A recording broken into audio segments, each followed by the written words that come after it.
अस्सलाम वालेकुम, कैसे हैं आप लोग? उम्मीद है आप ठीक होंगे।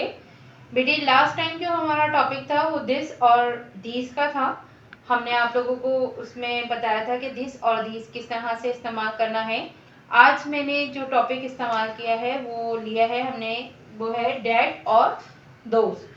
अब डैट कहाँ हम यूज़ करते हैं?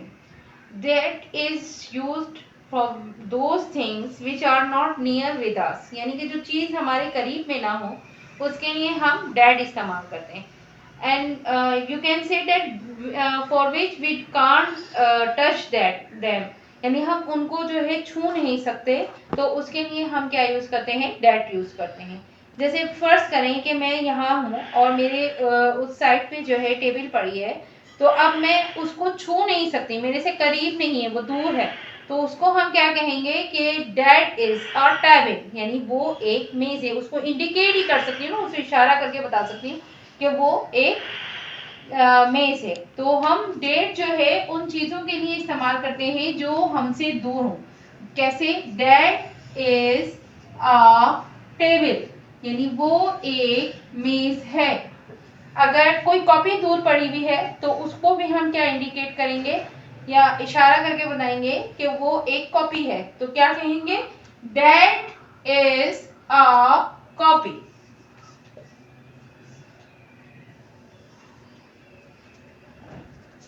अब ये तो एक सिंगल चीज के लिए आ जाता है, ठीक है ना। जहां हम बहुत सारी चीजों की बात करें तो वहां के लिए हम जमा में क्या यूज करते हैं? दोस्त यूज करते हैं। जहां पर डेट है, अगर मैं ये कहूं कि वो मेज हैं, तो क्या होगा? दोज आर टेबल्स, यानी जो डेट है वो किस में चेंज हो जाएगा? दोज में। और जो इज है वो किस में चेंज हो जाएगा? आर में। और जो टेबल है वो सिंगल फॉर्म में है, तो वो क्या आ जाएगा? टेबल्स, यानी वो किस में आ जाएगा? प्लूरल्स में। यानी दोज आर टेबल्स, या वो मेजें हैं। डेट एक सिंगुलर चीज के लिए और जो दोज है वो प्लूरल चीज के लिए। तो क्या कहेंगे हम? दोज आर टेबल्स, वो मेजें हैं। अब मैंने ये कहा कि वो कॉपी है, तो क्या हो जाएगा? दोज आर कॉपी जो है वो किस में चेंज हो जाएगा? कॉपीज में। तो बेटे, इससे हमने क्या इस्तेमाल, क्या इस यूज किया? क्या बात हमारी समझ में आई कि जो डेड है वो अगर कोई एक चीज है जो हमसे दूर है और उसको खाली हम इंडिकेट करके बता सकते हैं, इशारा करके बता सकते हैं, उसके लिए हम क्या, यानी that is our table, that is. जो चीजें हमसे दूर होती हैं उनको हम इंडिकेट करके बताते हैं, इशारा करके बताते हैं कि वो ये है, यानी वो दीवार है, दैट इज अ वॉल। वो दरख्त है, दैट इज अ ट्री। वो कॉपी है, दैट इज अ कॉपी। तो ये जो डैड है वो इंडिकेशन थिंग्स के लिए इस्तेमाल में आता है। जबकि दिस आपने पढ़ा होगा, जो करीब की चीज होती है, जो करीब होती है, जिसे आप छू सकते हैं, उसके लिए आपको दिस इस्तेमाल करते हैं। अब इसी तरह से दिस का जो प्लूरल था वो दीस था, और डैट का जो प्लूरल होगा वो दोस होगा। ठीक है, इसके लिए कुछ जुमले मैं आपको बता रही हूँ, उन जुमलों की आप प्रैक्टिस कीजिएगा। जैसे अभी मैं आपको कुछ बनाकर बताती हूँ ट्रांसलेट करके, फिर उसके बाद आप जो है उसको हम जो है ना ट्रांसलेट करेंगे बेटा। अगर हमने इसको ट्रांसलेट करना है जुमलों को इंग्लिश के अंदर, तो कैसे करेंगे? Translate into English. जुमला है मेरे पास, वो एक दरख्त है, तो इसका क्या बन जाएगा? वो के लिए हमने क्या यूज करना है? That is a tree. वो मेरी कॉपी है। क्या इस्तेमाल करेंगे इसके लिए? That is my copy. ठीक है, फिर इसी तरह से एक और जुमला लीजिए, वो सारा की गुड़िया है।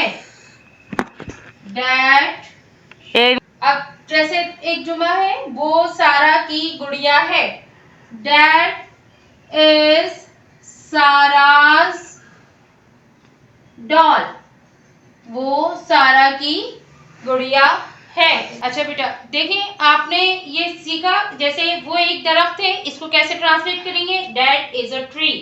वो मेरी कॉपी है, दैट इज माई कॉपी। वो सारा की गुड़िया है, दैट इज सारास डॉल। आपने इसमें अब आपने देखा कि बेटा इसको किस तरह से हम जुमलों को जो है ट्रांसलेट करेंगे। वो एक दरख्त, दैट इज अ ट्री। वो मेरी कॉपी है, दैट इज माई कॉपी। वो सारा की गुड़िया है, दैट इज सारास डॉल। तो अब इसी तरह से मैं आपको कुछ जुमले दे रही हूँ, उनकी आप जो है घर में प्रैक्टिस कीजिएगा।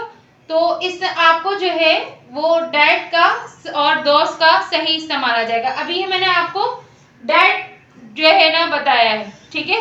अभी मैं इसी तरह से आपको पहले डैट की जो है ना सवाल जुमले दे रही हूँ, वो आप ट्रांसलेट कीजिएगा। फिर अभी मैं आपको दोस्त के जुमले बनाकर बताऊंगी, फिर उसके बाद आप दोस्त के जुमले दूंगी आपको, आप उसको जो है अपने घर में प्रैक्टिस कीजिएगा, तो आपको ये इजी तरीके से जो है टॉपिक समझ में आ जाएगा। अब हम जमा पर आ जाएं, तो देखो बेटा वो अलमारियां हैं, दोज आर कबर्ड्स।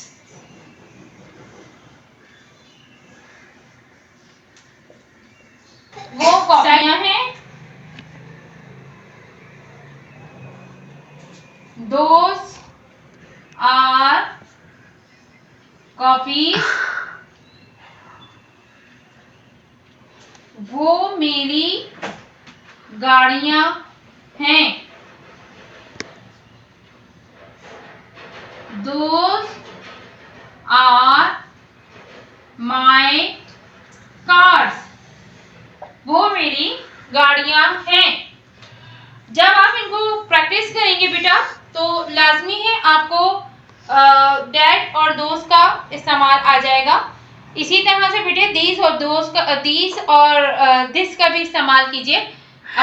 अच्छा, दोस्त और डैट का मैंने आपको बताया है बेटा। अब डैट और दोस्त की आप इसी तरह से जुमले बनाइए और उसकी आप प्रैक्टिस कीजिए, तो आपको आसानी के साथ जो है इसके जो है समझ में आएगा और प्रैक्टिस में आएगा, ठीक है। उम्मीद है कि आप लोगों को जो है डैट और दोस्त का इस्तेमाल सही तरीके से समझ में आया होगा। अगर वीडियो पसंद आई हो तो उसको लाइक कीजिए और सब्सक्राइब कीजिए।